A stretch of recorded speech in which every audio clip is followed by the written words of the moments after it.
Hi, this is Kate Palaio with Hudson Financial Services. On behalf of our team, we hope you and your families and loved ones are healthy and safe. We wanted to take a few minutes to update you about some important developments over the past week.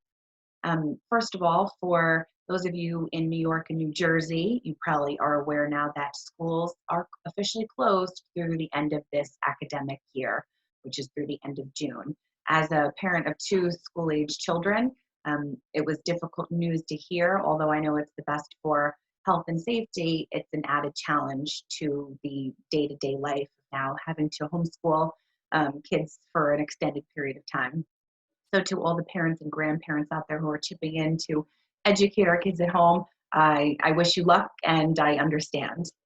Some important updates in addition were that within the last 6 weeks, over 30 million Americans filed for unemployment benefits.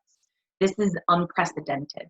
And on top of all of that, we just found out that the GDP numbers, which is gross domestic production numbers for the first quarter, showed a decline of 4.8% annualized. And that hasn't happened since the financial crisis in 2008. Thankfully, the federal government and the states have stepped up and drastically increased the unemployment benefits, not only the dollar amount, but also the length of time that people will receive those benefits. That, in addition to the stimulus payments and checks that are going out, hopefully that will help keep people afloat during this challenging time and allow them to pay their mortgages, pay their rent, feed their families while we wait for things to get back to some sense of normal. We are finally starting to see the rates of hospitalization and deaths due to COVID-19 decline, and that is welcome news, particularly for anyone who's been impacted directly by that. So we hope to see these numbers continue to decline, but we're more optimistic even that we're finally starting to see a framework for testing and tracking and tracing going forward, and we're likely to start seeing testing numbers increase over the next few weeks in particular.